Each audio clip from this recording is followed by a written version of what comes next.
வரும்போது அதேமாரி அவரை அடிக்கிறாங்க, கழுத்தை வெட்டி எடுக்கிறாங்க.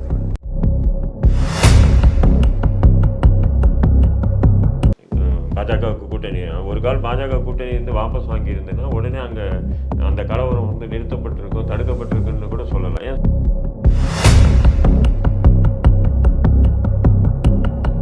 ஏதோ வாழ்ந்தது குறித்த தேவதூதர்கள் இல்லை, அவனும் இந்த அமைப்புக்குள்ள இந்த இந்தியாவுக்குள்ள இருக்கவன் தான்.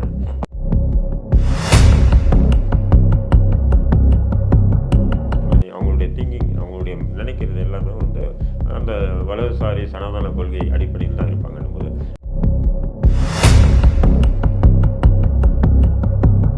எடுத்து வந்தாங்க. இல்லை வாஜ்பாயில் நீங்கள் கல்யாண் சிங்கை பாருங்கள், உமா பாரதியை கல்யாண் சிங் ஒரு காலத்தில் வந்து இந்த பாபர் மசூதின்ற ஒரு இஷ்யூவை கொண்டு வந்து கல்யாண் சிங் தான்.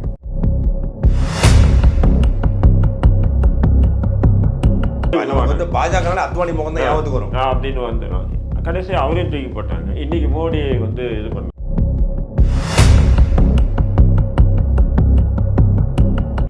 ஆனால் தமிழக அரசு இந்த பிபிசி டாக்குமெண்ட்ரியை பார்த்து ஏன் வந்து பயப்பட வேண்டும்? அதை வந்து திரையிட்டா அவங்களை கைது பண்ணுறாங்க, பல்கலைக்கழகமே திரையிடக்கூடாதுன்னு சொல்லுது. ஏன் இந்த தமிழக அரசுக்கு என்ன தேவை இருக்கு?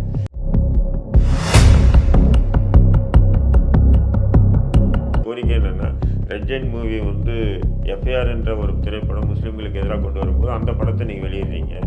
அதேமாதிரி பீட்ஸ் படம் முஸ்லீமுக்கு எதிராக வந்தால் கொண்டு வந்தால் அதை வெளியிடும் போது இதையும் வெளியிடுங்க.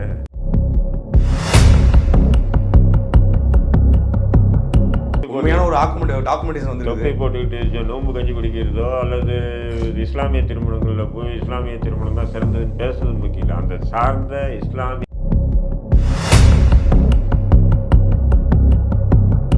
ஐயா ஸ்டாலின் அவர்கள் சொன்னார், நான் ஆட்சிக்கு வந்தது அப்பாவி இஸ்லாமிய சிறைவாசிகளை விடுதலை செய்வேன்னு சொல்லி. எங்கே விட்டாரு? நான் கேட்குறேன், எங்கே விட்டாரு?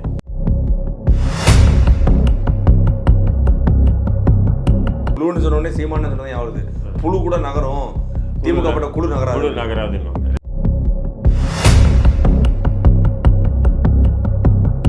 இவர்கள் மனித சஞ்சலத்தில் வாழவே தகுதியற்றவர்கள் சொல்லி தீர்ப்பு, உச்ச நீதிமன்ற தீர்ப்பு.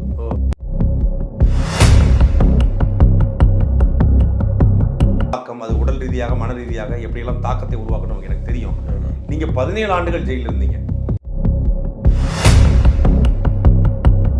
கருணாநிதி வந்து வெறும் கருணாமணி இருந்துச்சு, நிதி வந்து எங்க நிதின்னு சொல்லி இஸ்லாமியர் சொல்லுவாங்க. இஸ்லாமிய வீடுகளை பிச்சை எடுத்து தான்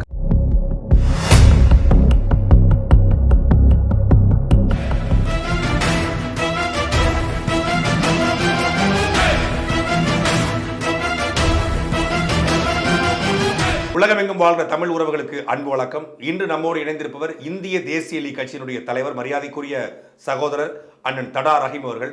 அண்ணா வணக்கம். வாங்க. எப்படி என்ன இருக்கீங்க? நல்லா இருக்கேன் அண்ணா. பல்வேறு அரசியல் குறித்து உங்களோட பேச வேண்டியிருக்குது. மிக முக்கியமாக இன்றைக்கு ஒட்டுமொத்த இந்தியாவையும் சொல்லப்போனால் இந்தியாவை ஆளுகிற அரசாங்கத்தை அச்சத்துக்கு உள்ளாகியிருக்கிற ஒரு பயத்துக்கு உள்ளாகியிருக்கிற பிபிசி டாக்குமெண்ட்ரி. இந்த டாக்குமெண்ட்ல அப்படி என்ன இருக்குன்னு சொல்லி மோடி உள்ளிட்டவர்கள் வந்து பயப்படுறாங்க. அதாவது இந்த டாக்குமெண்ட்ரியில் வந்து பார்த்தீங்கன்னு சொன்னால் அங்கே நடந்த விஷயங்கள் வந்து தெளிவாக வந்து வெளியிட்டிருக்காங்க. பட் இந்த டாக்குமெண்ட்ரி வந்த பிறகு தான் வந்து அந்த குஜராத்தில் வந்து 2002 நடந்த கொடூரங்கள் தெரியுமா, அதுக்கு முன்னாடி தெரியாதா அப்படின்ற அப்படியெல்லாம் இல்லை.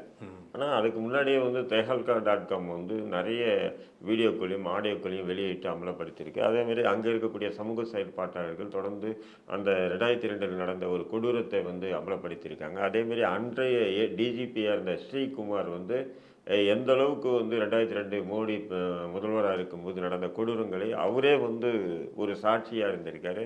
அப்புறம் வந்து பாண்டியான்ற ஒரு உள்துறை அமைச்சராக இருந்தவர், அவரு கூட வந்து மோடிக்கு எதிராக வந்து சாட்சியம் வந்து கூறியிருக்காரு. இப்படி எல்லா விஷயங்களும். அதன் பிறகு பார்த்தீங்கன்னு சொன்னால் தான் கற்பழிக்கப்பட்ட பல பேரால், தன்னுடைய தாய் பல பேரால் கற்பழிக்கப்பட்டால், தன்னுடைய 5 வயது குழந்தையை கல்லில் அடித்து கொண்டாங்க, எங்கூட வந்த ஒரு 6-7 ஆண்களை வந்து கொடுமையான முறையில் கொன்றாங்க அப்படின்னு சொல்லி பில்கிஸ் பானு தன்னுடைய வாக்குமூலத்தின் அடிப்படையில் தொடர்ந்து நீதியை தேடி இதுவரையும் போராடிட்டு இருக்கிற விஷயம்லாம் உங்களுக்கு எல்லாமே தெரியும்.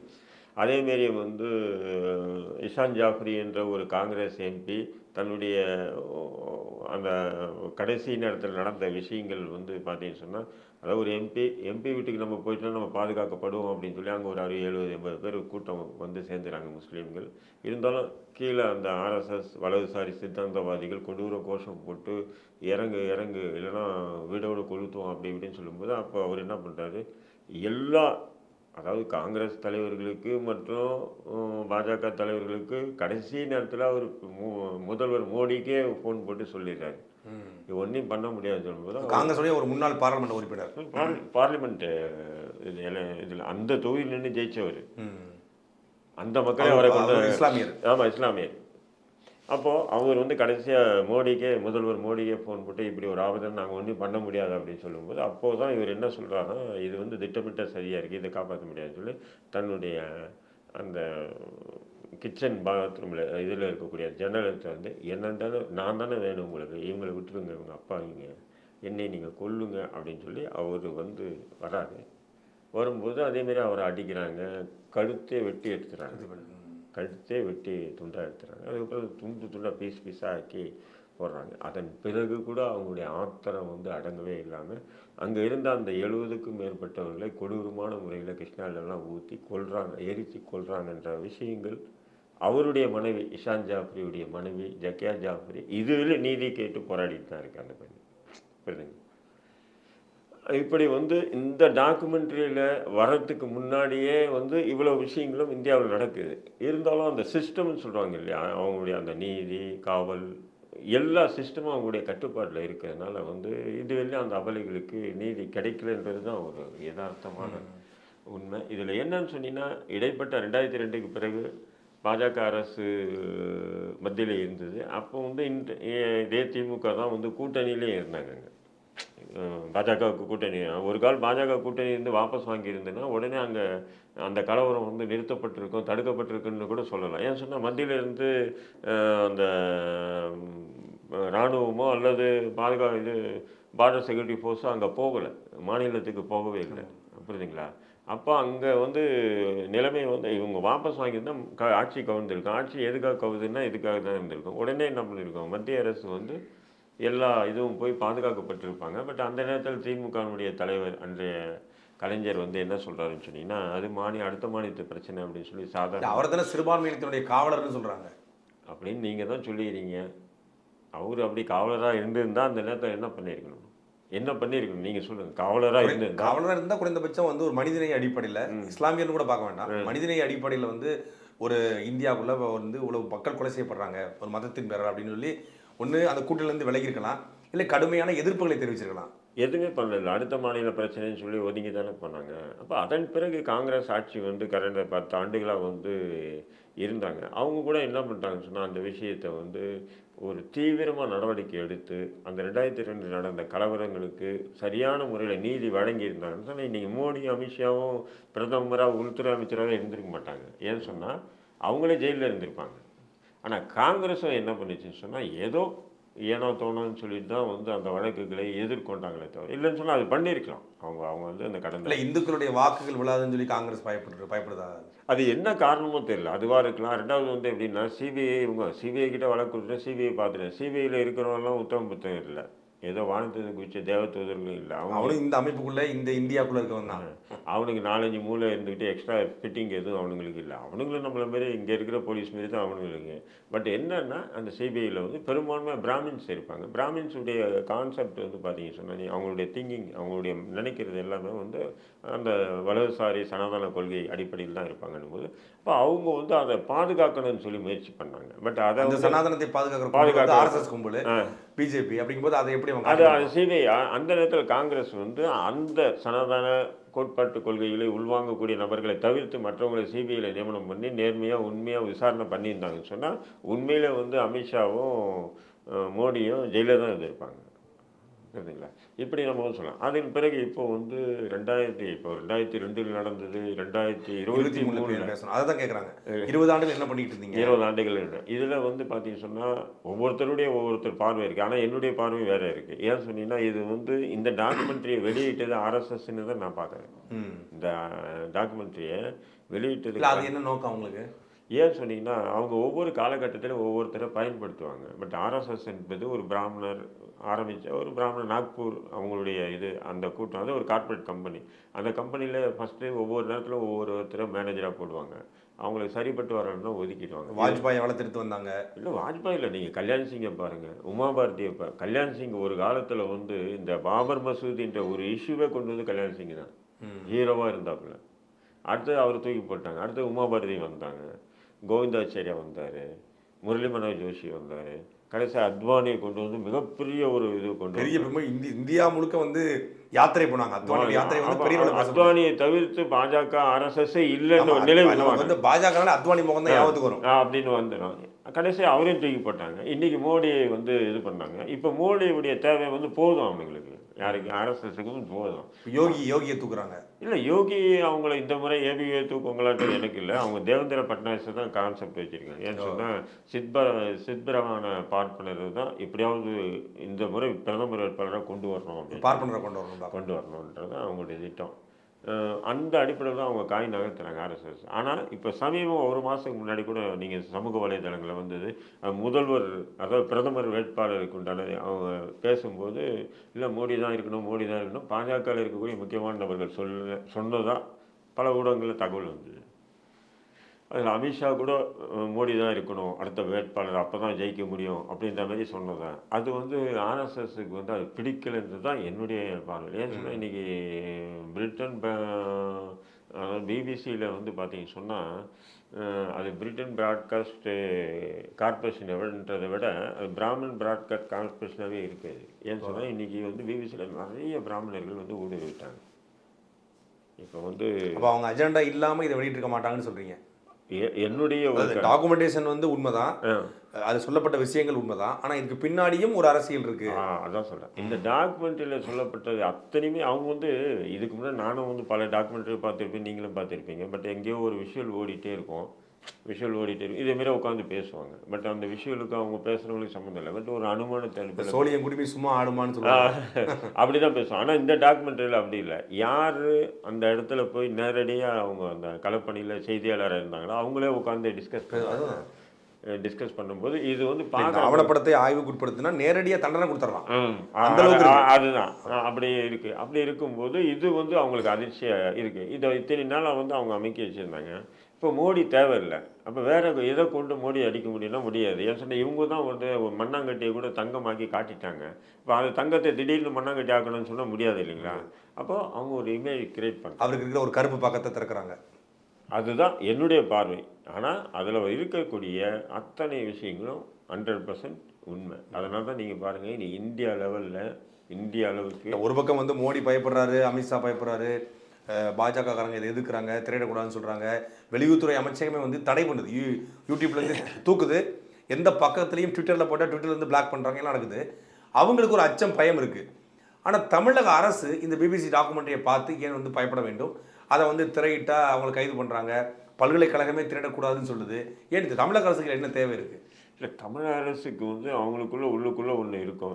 பார்த்தாங்கன்னு சொன்னால் இவ்வளோ கொடூரம் நடந்து நாசகார திமுககாரன் வந்து அன்னைக்கு பிஜேபிக்கு உடந்தையாக இருந்தானடா அப்படின்னு சொல்லி இஸ்லாமிய அதிகபட்சமாக வந்து முற்போக்கு சிந்தனைலாம் கூட ஒரு இஸ்லாமியர்கள் நினச்சா கூட அதனுடைய ஓட்டு வங்கி அவங்களுக்கு அதுதானே, முஸ்லீம்களை ஓட்டு வங்கியாக தானே பயன்படுத்திட்டு இருக்காங்க. பட் அந்த நேரத்தில் வேணான்னு சொல்லிட்டு தான் அவங்க வந்து என்ன பண்ணுறாங்கன்னா தவிர்க்கிறாங்க. திமுக பொறுத்தவரை நான் கூட என்னுடைய கோரிக்கை என்னென்னா, ரெட் ஜெயின் மூவி வந்து எஃப்ஐஆர் என்ற ஒரு திரைப்படம் முஸ்லீம்களுக்கு எதிராக கொண்டு வரும்போது அந்த படத்தை நீங்கள் வெளியிடுறீங்க. அதேமாதிரி பீட்ஸ் படம் முஸ்லீம்க்கு எதிராக வந்தால் கொண்டு வந்தால் அதை வெளியிடும் போது இதையும் வெளியிடுங்க, புரியுதுங்களா? இதையும் வெளியிடுங்க. எல்லா திரைப்படங்களும் வெளியிடக்கூடிய நீங்கள் இதை வந்து தமிழாக்கம் பண்ணி வெளியிட்டீங்கன்னு சொன்னால் உண்மையிலே நீங்கள் வந்து இந்தியாவில் வந்து ஒரு பாசிசத்துக்கு எதிரான ஒரு சிறந்த நபர்னு உங்களுக்கும் சொல்லிக்கிறாங்க. ஹிந்தி தெரியாது போடான்னு சொல்றதும் செங்கலை எடுப்பதும் அல்ல பாசிசத்துக்கு எதிரானது. உண்மையான ஒரு டாக்குமெண்டேஷன் வந்து தொப்பை போட்டுக்கிட்டு நோம்பு கஞ்சி குடிக்கிறதோ அல்லது இஸ்லாமிய திருமணங்களில் போய் இஸ்லாமிய திருமணம் தான் சிறந்ததுன்னு பேசுறது முக்கியம் இல்லை. அந்த சார்ந்த இஸ்லாமியர்களுடைய கோட்பாட்டு கொள்கைகளை, ரெண்டாவது அவங்களுடைய அந்த உண்மையான கோரிக்கைகளை வெளியேற்றணும், இது நிறைவேற்றணும். அதுதானே பெரிய திராவிட பயிற்சி பாசனைன்னு சொல்லி 30 லட்சம் பேருக்கு மேலே வந்து இது வரைக்கும் சமூக ரீதியாக கற்றுக்கிறதா சொல்கிறாங்க. அந்த திராவிட பயிற்சி பாசனையிலே வெளியிடலாமே. பண்ணலாமே, அது பண்ணலாம். ரெண்டாவது வந்து பார்த்தீங்கன்னு சொன்னால் இவங்க அடிக்கடி இவங்க சொல்கிறது என்னென்னா, எங்கள் திமுக ஆட்சி தெரியுமா உங்களுக்கு என்னடா அப்படின்னா, காகிதம் இல்லத்துக்கு ரோடுக்கு பேர் வச்சோம், ரோடுக்கு பேர் காகிதம் இல்லத்துக்கு பேர் வச்சோம், காகிதம் இல்லத்துக்கு மணிமண்டபம் கட்டணும், காகிதம் இல்லத்துக்கு வந்து சமாதிக்கு மாலை போட்டோம், இதே தான் உருட்டிகிட்டு இருக்கானுங்க பாருங்கள். இவனுங்க இந்த கடந்த திமுக ஆட்சியாளர்கள் அந்த மாதிரி இவங்க இந்த இஸ்லாமிய சமூகத்துக்கு இது வந்து உயிர்நாடி பிரச்சனை. இந்த பிரச்சனை என்னுடைய ஆட்சி காலத்தில் நான் நிறைவேற்றினேன்னு சொல்லி உங்களை நெஞ்சை தட்டி சொல்லுங்க எந்த போலையாச்சும் இல்லையா? ஐயா ஸ்டாலின் அவர்கள் சொன்னார், நான் ஆட்சிக்கு வந்தது அப்பாவி இஸ்லாமிய சிறைவாசிகளை விடுதலை செய்வேன்னு சொல்லி. எங்கே விட்டார்? நான் கேட்குறேன், எங்கே விட்டார்? ஆதிநாதன் முன்னாள் நீதியரசர் ஆதிநாதன் தலைமையில் ஒரு குழு ஒன்று ஆரம்பித்தாங்க. அந்த குழு என்ன பண்ணிட்டு இருக்கு? குழு அமைச்சிருக்காங்களா? அதுதான் கேள்வி, எனக்கும் கேள்வி. குழுன்னு சொன்னோடனே சீமானு சொன்னதான் யாவது புழு கூட நகரும், திமுக பட்ட குழு நகராதுன்னு. ரெண்டாவது என்ன சொன்னால், அந்த குழு வந்து உண்மையிலே என்ன அது வந்து வெறும் அறிக்கையோடு நிப்பாட்டிட்டாங்களா? ஏன்னு சொன்னீங்கன்னா அந்த நேரத்தில் வந்து 700 ஆயுள் தண்டனை சிறைவாசிகள் விடுதலைன்னு சொல்லி வந்து தகவல். அதில் வந்து இஸ்லாமிய சிறைவாசிகள் இல்லைன்னும் போது ஒட்டுமொத்த இஸ்லாமிய சிறைவாசிகள் கொந்தளி. இல்லை, அதுக்கு ஒரு வார்த்தை போட்டிருக்காங்க, சாதி மத மொழி இன அடிப்படையிலான கொலைகளுக்கு இது வந்து இந்த விடுதலை பொருந்தாது அப்படிங்கிற ஒரு வார்த்தையை சேர்க்குறாங்க. அதாவது இப்போ சிறையில் நன்னடத்தை விதியின் அடிப்படையில் 10 ஆண்டுகளுக்கு மேலே இருக்கிற சிறைவாசிகள் விடுதலை, அதில் வந்து சாதி ரீதியாக மத இனமொழி ரீதியாக கொலை செய்திருந்தால், ஒன்றுக்கு மேற்பட்ட கொலைகளை செய்திருந்தால் விடுதலை கிடையாது அப்படின்னு. இதுதாங்க இவங்க இந்த சட்ட வரமுறையை வந்து இவங்கள தான் ஏற்றுறது. இப்போ நீங்கள் பார்த்தீங்க 2008 கலைஞருடைய ஆட்சியில் 1400 ஆயுள் தண்டனை சிறைவாசிகள் விடுதலை பண்ணுறாங்க. லீலாவதி கொலை வழக்கில் அதில் வந்து லீலாவதி கொலை வழக்கில் 3 பேருக்கு வந்து அவன் உச்சநீதிமன்றம் என்ன சொல்லியிருக்கான் தெரியுமா? அதில் கருத்து நல்லா புரியணும். இவர்கள் விடுதலையே செய்யக்கூடாது, இவர்கள் மனித சஞ்சலத்தில் வாழவே தகுதியற்றவர்கள்னு சொல்லி தீர்ப்பு, உச்சநீதிமன்ற தீர்ப்பு. சரிம்மா? அப்படிப்பட்டவங்க விடுதலை செய்கிறாங்க. அப்படிப்பட்டவங்க 7 ஆண்டுகள் தான் அவங்க சிறையில் இருக்காங்க. அதனால இவங்க சட்டத்தை என்ன பண்றாங்கன்னா 7 ஆண்டுகள் கழித்து அத்தனை பேர் விடுதலைன்றாங்க. 10 வருஷங்கிறத 7 வருஷம் குறைக்கிறாங்க பாருங்க. அவங்க ஆட்கள் விடுதலை செய்யணுங்கிறதுக்காக பண்றாங்களா இல்லையா? கவுன்சிலர் தண்ணி பிரச்சனைக்காக போராடுறாங்க. அவர்களை கொடூரமாக கொலை செய்தவர்களை வந்து விடுதலை செய்யறாங்க. ஆனா பொய் வழக்கில் புனையப்பட்டிருக்கிற இஸ்லாமியர்களை வந்து விடுதலை செய்யல. அப்போ இவங்க என்ன பண்றாங்க? சட்டம் அப்படின்றாங்க. சட்ட சிக்கல் இருக்கு. இப்ப நம்ம போய் பேசினாங்க சட்ட சிக்கல் இருக்குன்னா என்ன மயிர் சட்ட சிக்கல்டான்னு சொன்னா இது வெளியே எவனும் சொல்ல மாட்டான். இவனுங்களா உருவாக்கிறாங்க. புரியுதுங்களா? நம்ம ஒன்னே ஒன்று தான் கேட்கணும். மனித நேயம்னா முதல்ல வந்து மனித நேயம்னா ஒரு சாலையில பயணிக்கும் போது ரோட்ல வந்து ஒரு வறியவர்கள் பிச்சைக்காரங்க இருக்காங்க. இவங்க வந்து இந்த பிச்சைக்காரன் வந்து இவனுக்கு வீடு இல்லாத பிச்சைக்காரனா, இல்லை கால் இல்லாத பிச்சைக்காரனா, இல்லை கை இல்லாத பிச்சைக்காரனா, கண்ணு இல்லாத பிச்சைக்காரனா பார்க்கறதில்ல. மனிதநேய அடிப்படையில் பிச்சைக்காரனா இருந்தாலே நம்ம பணம் போடுறோம், அவ்வளோதான். நன்னடத்தை அப்படின்னா 10 ஆண்டுகள் அவங்க கழிச்சிட்டாங்க. அது இஸ்லாமிய சிறைவாசி, சாதி கொலை பண்ணவர், மத கொலை பண்ணவர், ரெட்டை கொலை பண்ணவர், 3 கொலை பண்ணவர், அவர் பண்ணிட்டாரு, முடிஞ்சு போச்சு, 10 வருஷத்தை அனுபவிச்சிட்டாரு. அப்போ மனிதநேயம், இரக்கம், நன்னடத்தைனா எல்லாரும் தானே பொருந்தணும். அதுதான் இல்லை. அதுதான் என்னுடைய கேள்வியாக இருக்குது. அதுதான் இல்லை. அதுவும் பார்த்தீங்கன்னா திமுக அதிமுக ரெண்டுமே நம்ம வந்து அதில் மாற்று கருத்து சொல்லக்கூடாது.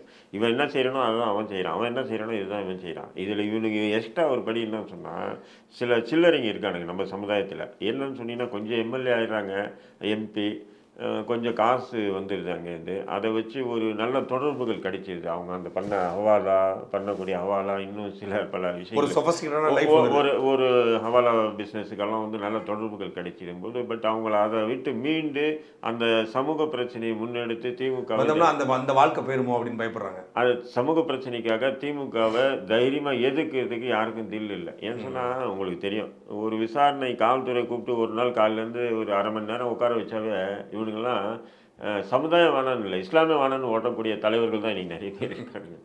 1 ஹவர் 2 ஹவர் உட்கார வச்சு விசாரித்தாங்க. அப்படி இருக்கும்போது அது போன்ற நபர்களை தான் அரசியல்வாதிகளும் தலைவர்களாக்கி தங்களை பக்கத்தில் வச்சுருக்காங்க. அவன் உங்களை என்ன மாரி ஆட்கள் எல்லாம் தலைவராக்கணும், முக்கியத்துவம் கொடுக்கணுன்றது அரசியல்வாதி என்றைக்குமே விரும்ப மாட்டாங்க. புரியுதுங்களா? அதனால தான் அவங்களால என்ன பண்ணுறாங்கன்னு சொன்னால் இந்த மாதிரி விஷயங்களை திமுக செய்யக்கூடிய இந்த விஷயங்களை எதிர்க்க தயாராக இல்லை. ஓராண்டு திமுக சிறையுடைய கொடுமை, சிறையுடைய அந்த தாக்கம், அது உடல் ரீதியாக மன ரீதியாக எப்படியெல்லாம் தாக்கத்தை உருவாக்கணும் எனக்கு தெரியும். நீங்கள் 17 ஆண்டுகள் ஜெயிலில் இருந்தீங்க. தமிழ்நாட்டில் பல்வேறு சிறைகளில் பல்வேறு பொய் வழக்குகளில் வந்து நீங்கள் புனையப்பட்டு இருந்தீங்க. அப்புறம் விடுதலை ஆனீங்க.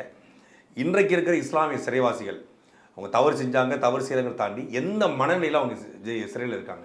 இல்லை, இன்றைக்கி வந்து பார்த்தீங்கன்னு சொன்னால் அவங்க வந்து நிச்சயம் வந்து ரொம்ப மனம் உடஞ்சி இருக்காங்க. என்னன்னு சொன்னீங்கன்னா இத்தனை நாள் நீதியை எதிர்பார்த்துட்டு இருந்தாங்க. இப்போ என்னன்னு சொன்னீங்கன்னா இப்போ அந்த 7 பேர் ராஜீவ் வழக்கில் சம்மந்தப்பட்ட 7 பேர் விடுதலையான பிறகு அதுவும் திமுக ஆட்சி நிச்சயம் நம்மளே விடுதலை செய்வாங்க அப்படின்னு நம்பிக்கை இருக்குது. அப்போது நீதி வந்து எதிர்பார்த்துட்டு இருந்தாங்க. அரசுன்றது சமநீதி எல்லாருக்கும் அப்படின்னு. ஆனால் அந்த திமுக அரசு வந்து இந்த விஷயத்தில் வந்து காவல்துறை என்ன சொல்லுதோ, குறிப்பாக மத்தியில் இருக்கக்கூடிய ஐபி என்ன சொல்லுதோ அதை திமுக அரசு கேட்குது பார்த்தீங்களா? இது எனக்கு ரொம்ப வேதனையாக இருக்குது. நான் இன்னைக்கு திமுகவை இந்த அளவுக்கு கடுமையாக எதிர்க்க காரணம் என்ன சொன்னால், மத்திய உளவுத்துறை எதிர்க்கிறத சொல்கிறத நீங்கள் கேட்குற மாதிரி இருந்தால், அப்போ நாங்கள் ஏன் உனக்கு ஓட்டு போடணும்னு கேட்குறேன்.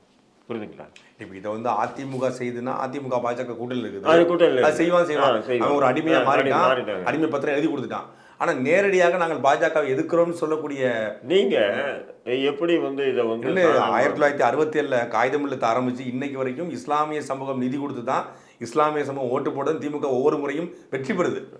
காகிதம் அது சொல்லுவாங்க, கருணாநிதி வந்து வெறும் கருணா மட்டும் இருந்துச்சு, நிதி வந்து எங்க நிதின்னு சொல்லி இஸ்லாமியர் சொல்லுவாங்க. இஸ்லாமிய வீடுகளை பிச்சை எடுத்து தான் காசு வாங்கி தான் காகிதம் இல்லத்தை வந்து அன்னைக்கு ஜெயிக்கிறதுக்கே பணம் கொடுத்துருக்காரு அப்படிங்கிற ஒரு செய்தி உண்டு. அப்படிப்பட்ட திமுக வந்து இஸ்லாமியருடைய விடுதலை தடுக்கிறது வந்து பெரிய ஆச்சரியமா இருக்கு. அது மட்டும் இல்லைங்க, நோய் வாய்ப்பட்ட இப்போ பாருங்க, பாஷாபாய் உங்களுக்கு தெரியும், கோயம்புத்தூர்ல கண் அவருக்கு பார்வை இதாச்சு, மருத்துவ அவருடைய சொந்த வேலை கூட அவரால் செய்ய முடியல. ஆமாம் ஆமாம். அப்போ வந்து மருத்துவமனையில் சிகிச்சை பெறணும், அதுக்கு பரோல் தான் கேட்குறோம், விடுதலை கூட கேட்கல, பரோல் கேட்குறோம், கொடுக்குறது இல்லைங்க. ஒரு 82 வயசு மனுஷன் வெளியே வந்து என்ன செஞ்சிட முடியும்? இல்லை அவர் வெளியே வந்தால் சட்டம் ஒழுங்கு பாதிக்கும். இல்லை சொல்கிறேன், என்ன நடக்குது? பரோல் 86, 86 வயசு, அவருக்கு சுகர் உட்பட எல்லா வேலையும் இருக்குது. ஆனால் ஒரு சட்ட விதியை என்ன சொல்லுதுன்னு சொன்னால், 60 வயசுக்கு மேலே ஆயுள் தண்டனை சிறையில் ஒருத்தர் இருந்தாருன்னா அவரை விடுதலை செய்யணுன்றது சட்ட விதி, சிறை விதிமுறை, மேனுவல்னுவாங்கல்ல ஜெயிலில் மேனுவல், அந்த மேனுவல் அடிப்படையில் அவருக்கு 86 வயசு ஆயிடுச்சு, 28-30 வருஷமாக சிறையில் இருக்கார். அவருக்கு அடிப்படையான ஒரு பரோல் என்கின்ற விடுப்பு வழங்குவது கூட திமுக அரசு தயாராக இல்லைங்கும்போது, அப்போ நான் எந்த மயிருக்கு உங்களுக்கு உதவணும், எந்த மயிரை நீங்கள் வந்து திமுக ஓஹோ சிறுபான்மைக்கு ஆதரவுன்னு சொல்லி நம்ம பேச முடியும். மற்ற தலைவர்கள் பேசுவாங்க, அவங்க எதிர்பார்ப்பு இருக்குது உங்ககிட்ட, ஏதோ ஒன்று எதிர்பார்க்குறான், அவன் பிள்ளைக்காகவோ பொண்ணுக்காகவோ அவன் பங்களாவுக்காகவோ ஏசி அறைக்காகவோ உல்லாசத்துக்காகவோ அல்லது எம்பிக்காகவோ எம்எல்ஏக்காகவோ ஏதோ ஒன்று. நாய்ங்க சில பேர் அண்ணா அறிவாலயத்துக்கு முன்னாடி நின்றுட்டு மண்டிட்டு கிடக்குறாங்க. அதே நிலை நான் இருக்கணும்னா முடியாது. ஏன்னு சொன்னால் நானும் அது போல் சிறைவாசியாக இருந்து வந்தவன் தான். என் கூட ஒன்றா சாப்பிட்டுருக்கான், ஒன்றா படுத்து தூங்கியிருக்கான். அவன் இன்னைக்கு கேட்குறான் எங்ககிட்ட என்ன. நீங்கள் வந்து இப்போ ஒரு 13 வருஷம் கழிச்சு இன்னும் அவர்கள் உள்ள இருக்கும்போது எவ்வளோ பெரிய ஒரு வேதனையாக இருக்குது. ரெண்டாவது வந்து என்ன சொன்னால், அவங்க வந்து அவங்க குடும்பத்தார் வந்து அண்ணா என்னன்னா அப்படின்னு கேட்கும்போது, உனக்கு அது நீ சாதாரணமாக நீ பார்ப்ப, யாரோ ஒருத்தன் ஏதோ ஃபோன் பண்ணி பேச வந்தேன், நான் வந்து அது என்னுடைய சகோதரி கேட்குற மாதிரி நான் உணர்றேன். நிச்சயம். புரியுதுங்களா? அப்படி இருக்கும்போது நான் வந்து அது உணர்ச்சி வேகத்தின் அடிப்படையில் தான் நான் செயல்பட முடியுமே தவிர, உங்களை மாரி வந்து ஜீன்ஜாக் போட்டுக்கிட்டு நான் வந்து செயல்பட முடியாதுன்றது தான் யதார்த்தமான ஒரு விஷயம். அதனால தான் அதுக்கு அடுத்த கட்டம் என்ன? இப்போ இஸ்லாமிய சிறைவாசிகளை விடுதலை செய்யணும், திமுக அரசு விடுதலை செய்யலை, விடுதலை செய்ய வைக்கிறதுக்கு நம்ம என்ன செய்யணும்? இப்போ அதுக்கு உண்டான வேலைகள் தான் இப்போ நம்ம செஞ்சுட்டு இருக்கோம். ரெண்டாவது வந்து திமுக இந்த ஓட்டு வங்கி வச்சுக்கிட்டு தான் வந்து திமுக வந்து ஆட்டம் போடுது. அதனால தான் வந்து நான் இப்போ வந்து தீர்க்கமாக வந்து அதை வந்து ஃபஸ்ட்டு ஈரோடு கிழக்கு சட்டமன்ற இடைத்தேர்தலேருந்து என்னுடைய பணியை வந்து ஆரம்பிக்கிறேன். திமுகவுடைய துரோகத்தை வந்து மக்கள்கிட்ட போய் சொல்ல போகிறேன். நீ திமுக ஓட்டு போடாதுன்னு சொல்ல மாட்டேன், அதிமுக ஓட்டு போட சொல்ல மாட்டேன், நாம் தமிழர் கட்சி துரோகம்னு சொல்கிறீங்க. 18 மாதங்களில் வந்து 90 விழுக்காடு நாங்கள் வந்து நிறைவேற்றிட்டோம் வாக்குறுதிகளை அப்படின்னு அவங்க சொல்கிறாங்க. அதுதான் அந்த வாக்குறுதிகள் என்னன்றதையும் அதில் இஸ்லாமியர்களுக்கு என்னென்ன வாக்குறுதிகள் நிறைவேற்றப்பட்டதுன்ற விஷயத்தை நான் வந்து பிட் நோட்டீஸ் போட்டிருக்கேன். அந்த பிட் நோட்டீஸ் ஒவ்வொரு வீட்டு முஸ்லீம் வீட்டும் கதவும் தட்டி கொடுக்க போகிறேன். வேற என்னுடைய கிழக்கு தொகுதி வந்து இஸ்லாமியர் பெரும்பான்மையாக இருக்காங்கன்னு சொல்கிறாங்க. அதாவது குறைஞ்ச 38,000-40,000 வாக்குகள் இருக்குது. அது வெற்றி தோல்வி தீர்மானிக்கிற வாக்கு இஸ்லாமியர் வாக்கு. அப்போ அந்த 40,000 வாக்குகளும் தொடர்ந்து முஸ்லீம்களுக்கு 100% அப்படியே விழுற வாக்கு. காங்கிரஸ் திமுக அப்படியே போடுவாங்க, அப்படியே போடுவாங்க. ஆனால் எங்களுக்கு வந்து எப்படின்னா, நாங்கள் வந்து சிறைக்காக சமூகத்துக்காக அர்ப்பணித்த நபர்கள் அப்படின்னு எல்லாருக்குமே தெரியும். மக்களை எங்களை ஏற்றுக்கிறான், இளைஞர்கள் ஏற்றுக்கிறான். அதனால தான் இந்த பணக்கார அமைப்புகளுக்கு மத்தியிலையும் கூட நாங்கள் வந்து இன்னைக்கு வந்து தமிழ்நாடு முழுக்க வந்து பிரயாணம் பண்ணும்போது நிச்சயம் ஆர்கே நகர் இடைத்தேர்தல் இதேமாரி தான். அந்த நேரத்தில் வந்து டிடிவி தினகரன் அண்ணனுக்கு யாருமே உதவி இல்லை, ஒரு முஸ்லீம் அமைப்பு கூட வரல. ஏன்னு சொன்னால் கொடி இல்லை, இது கட்சி சின்ன இல்லை, அவர் ஜெயிக்க மாட்டார், சுயேட்சா நிற்கிறாருன்னு ஒதுங்கி போயிட்டானுங்க. ஆனால் நாங்கள் தொடர்ந்து கடைசியிலையும் அவர் கூடவே நின்று அவரை வெற்றி பெற வச்சோம். என்னென்னா அது ஒரு 32,000 இஸ்லாமியர்கள் வாக்கு அப்படியே அவருக்கு போச்சு அந்த நேரத்தில். அதே மாதிரி இந்த முறை நாங்கள் ஈரோடு கிழக்கு தொகுதியில் இந்த இஸ்லாமியர்களுடைய வாக்குகள் எக்காரணம் கொண்டு திமுக போகக்கூடாமல் நாங்கள் பார்ப்போம். நீ யாருக்காவது போட்டுக்கோ, நான் இவனை போடு அவனை போடுன்னு பார்த்தீங்களா, மக்களை வந்து திசை திருப்பிடுவாங்க. பாருங்க, இவன் அவங்ககிட்ட காசு வாங்கிட்டான், இவன் அவங்ககிட்ட காசு, நான் அதை கேட்க போகிறதில்ல. இதுதான் இது எல்லாம் படிச்சு பாரு. நான் சொல்றது ஒண்ணு பொய்யா இருந்தாலும் வழியா போ, முள்ளு இருக்குன்னு சொல்றோம், அவ்வளவுதான். நீ வேற வழியா எந்த வழி போன்னு சொல்ல, இந்த வழியா போவாத போ, அதான் ஒண்ணு. இந்த வழியாக போய் நீ குத்துப்பட்டு வெட்டுப்பட்டு சாவன்னா செத்து தொலை போ ஆனால் போகாதுன்னு சொல்லி தடுக்கிறேன். இப்போ அந்த பணியை நல்ல வழியாக போகிறது அவனுடைய வேலை. நீ உனக்கு இருக்குது வழிகள் நிறைய இருக்குது, அதில் நீ எதுன்னு தேர்ந்தெடுத்துட்டு போ. புரிஞ்சுங்களா? இப்போ அந்த பணியை வந்து நான் வந்து ஏன் இதை எடுக்கிறேன்னு சொன்னால், அப்போது ஒரு முறையாவது இந்த திமுகவுக்கு இந்த இஸ்லாமியருடைய வாக்கு வங்கியினுடைய அந்த இதுவை வந்து பலத்தை வந்து பாடம் கற்பிச்சாதான் இவனுங்க திருந்துவானுங்க. இல்லைன்னு சொன்னால் ஓட்டை மட்டும் நம்மளுக்கு வாங்கிக்கிறது, யாருக்காக வேலை செஞ்சுட்டு இருக்குதுன்னா அது நம்ம ஒன்றும் இல்லைங்க. இப்போ நீங்கள் ஆழ்தான சிறைவாசி விடுதலை செய்யுங்க. கோயம்புத்தூரில் வந்து சசிதரன் கண்ணன் சசிகுமார் கண்ணன் 2 பேர் ஆர்எஸ்எஸ்காரன். உயர்நீதிமன்றமே அவங்களுக்கு வந்து பெயில் கொடுக்க மாட்டேன்னா. ஏன் சொன்னால் அந்த மேனுவல் அடிப்படையில் பார்த்தா நீங்கள் அந்த மேனுவல் அடிப்படையில் தான் வரீங்க, அதனால் உங்களுக்கு இல்லை மத ரீதியான சண்டை வழக்கில் தான் வரீங்கன்னு சொல்லி உயர்நீதிமன்றம் தள்ளுபடி பண்ணாங்க. 2 பேரும் வந்து திமுக அரசு விடுதலை பண்ணியிருக்கு. சசிகுமார் கண்ணன். அப்போது சசிகுமார் என்ற ஒரு ஆர்எஸ்எஸ்காரும் கண்ணன் என்ற ஒரு ஆர்எஸ்எஸ்காரும் திமுக ஆட்சியில் விடுதலை செய்யப்படுவான். நான் மட்டும் அல்லுமா தலைவர் பாஷாவை விடுதலை பண்ணுன்னு சொன்னால் என்ன தேச துரோகின்வீங்க, அல்லுமாவுடைய அன்சாரியை விடுதலை பண்ணுன்னு சொன்னால் தேச துரோகினீங்க. என்னடா நீதி உங்களுக்கு? புரியுதுங்களா உங்களுக்கு? நீதி என்பது சமமாக இருக்கணும். நான் அவனுங்களை விடுதலை செய்யாதேன்னு சொல்லாது. ஏன்னு சொன்னால் ஒரு சிறையில் இருந்தவனுக்கு தான் தெரியும் சிறையினுடைய. நம்ம வந்து கொடும் கொலைகாரனை கூட விடுதலை செய்யணும்னு சொல்லுவோம். நம்ம சிறையில் பார்க்கும்போது தெரியும் அவன் உள்ள உட்காந்து அழுதுட்டு இருப்பான். வெளியே ஏதோ ஒரு உணர்ச்சி வசப்பட்டு கொலை செஞ்சு வந்திருப்பான், சொந்த மனைவியவோ சகோதரியவோ அண்ணனை சித்தப்போ. ஆனால் உள்ளுக்குள்ள வந்த பிறகு சிறை என்பதே அவன் திருந்துவதற்கான வாய்ப்பு தானே. சிறை என்பது தண்டனை இல்லை. இப்போ இன்னைக்கு இருக்கிற சிறை மட்டும், முன்னாடி சிறைத்துறையாக இருந்துச்சு, இப்போ சிறை மட்டும் சீர்திருத்த பள்ளின்னு மாற்றிட்டான். சீர்திருத்த பள்ளி மாற்றின பிறகு அவன் என்ன சொல்றான்னா, சிறை சீர்திருத்தும் இடம் தான். அவன் வந்து இனிமேலும் குற்றம் செய்யாமல் இருப்பதற்கும் மேலும் படித்து கொண்டு நல்ல மனிதனாக வாழ்வதற்கான ஒரு வாய்ப்பை தான் சிறை வழங்குதுன்னு சொல்லி சிறை மேனுவல் சொல்லுது. அப்படி பார்த்தா அவன் எல்லாத்தையும் தான் நீ விடுதலை பண்ணணும். அதுதான் மெயின். ஒரு குறிப்பிட்ட காலம் வச்சுட்டு அவன் திருந்தின பிறகு அனுப்பணும். 10 வருஷம் 30 வருஷம் பாட்ஷா பாய் கிட்டத்தட்ட 26 வருஷமா இருக்காரு. அவர் இனி வந்து அவர் என்ன செஞ்சிட முடியும்? அன்சாரி பாயோ வாட்ஸ்அப் பாயோ எதுவுமே பண்ண முடியாது. அப்படி இருக்கும்போது அவங்களுடைய வேலையை அவங்களால செய்ய முடியாது. அது வேற விஷயம்.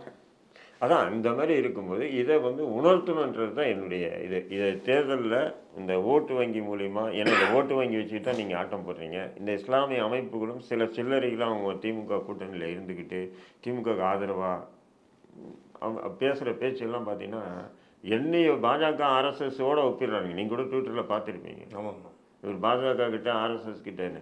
ஏன்னு சொன்னீங்கன்னா, நான் கடந்த ஒரு 35 வருஷமாக பாபா கூட, பழனி பாபா கூட என்னுடைய அரசியல் பயணத்தை தொடங்கினேன்.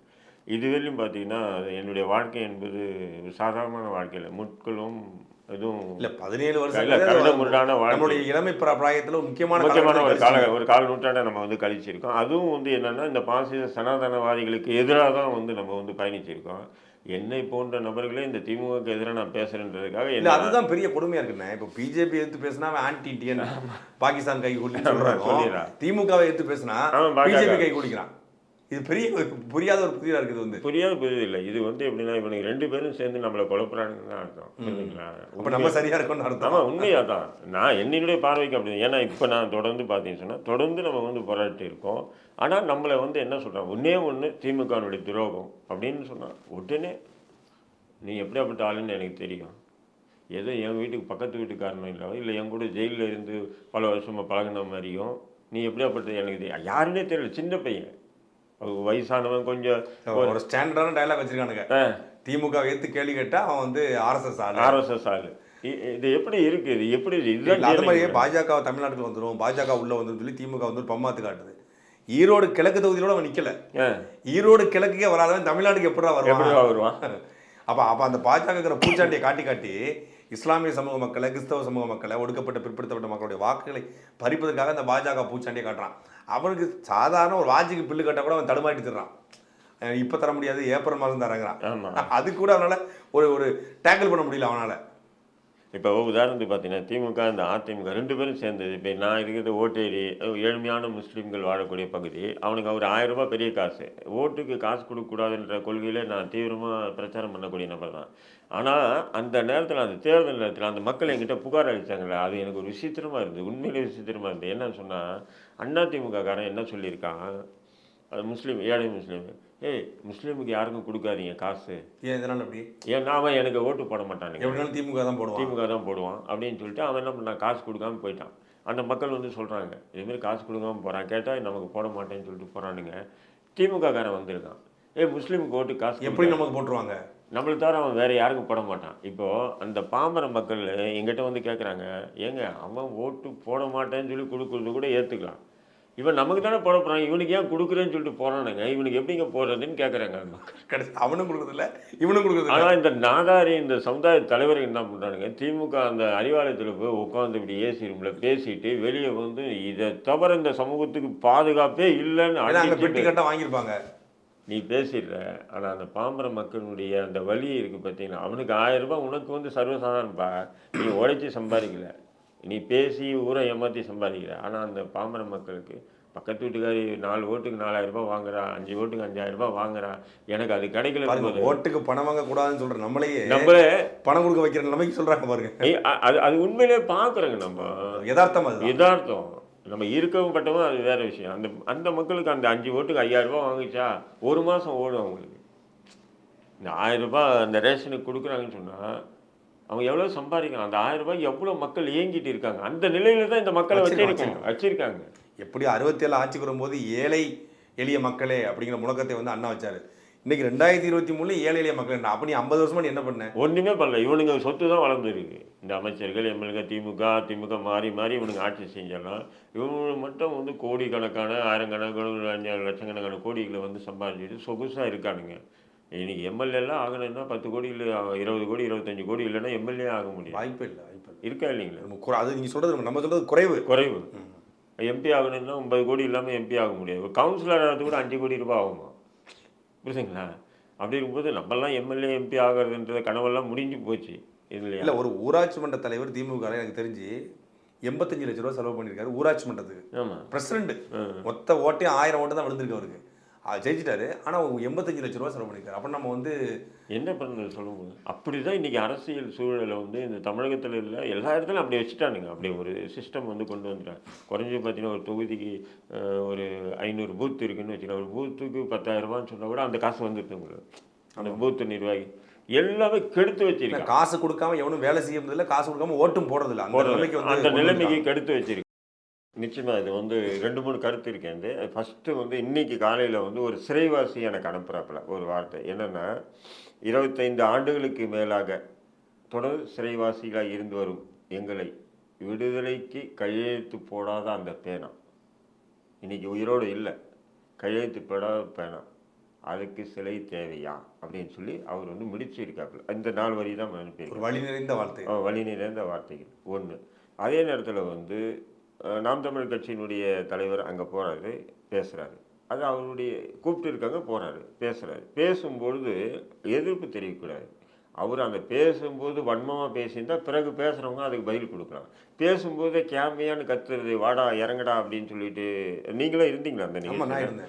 அப்படி இப்படின்னு கத்தும்போது அது எதிர்த்து குரல் என்பது மீறி பேசினா உடைப்பண்டா அப்படின்றது நீங்களான செய்வீங்க. இப்போ நான் வந்து பேசும்போது முதல்ல புள்ளியோரத்தோட தான் பேசுகிறேன். இது கடலுக்குள்ள வைப்பதால் வந்து கடலுக்கு கூடிய மீன்கள் பாதிக்கப்படும், 13 மீனவ கிராமங்கள் பாதிக்கப்படும். இது வந்து சேற்று பகுதி வந்து அதிகமாக மீன்கள் இருக்கக்கூடிய இடம் அப்படின்னு சொல்லி கடல் சூழலியல் குறித்து பேசும்போது அங்கேருந்து கத்துறாங்க. அப்போ தான் அதை வந்து நீ வை, உனக்கு எதை பற்றி கவலை இருந்திருக்குது, நீ வைக்கின அதிகாரத்தை வந்து உடைப்பேன் அப்படிங்கிற சொல்கிறார். ஆமாம் சொல்கிறாரு. ஆனால் என்னை பொறுத்தவரையிலும் அவருடைய பேனான்னு பார்த்தீங்கன்னா கமர்ஷியல், அவர் வியாபாரத்துக்காக பயன்படுத்தினார். அவர் கவிதை எழுதினார், புத்தகமாக வெளியிட்டு காசு பார்த்தாரு இல்லைங்களா, கதை எழுதினாரு. என்னன்னு இப்படி சொல்கிறீங்க?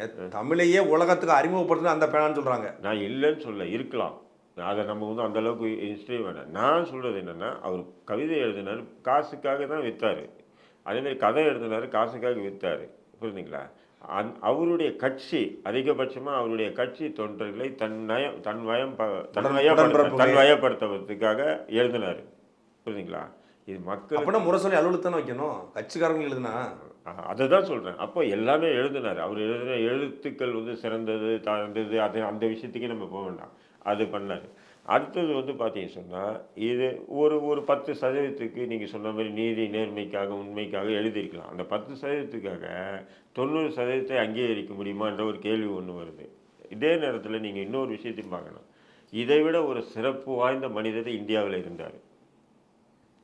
அவருடைய எழுத்துக்களால் தான் வந்து ஒடுக்கப்பட்ட தாழ்த்தப்பட்ட சிறுபான்மை ஒட்டுமொத்த இந்திய அரசியலமைப்பு சட்டத்தையே எழுதிய ஒரு பேனா யார்? டாக்டர் அம்பேத்கருடைய பேனா.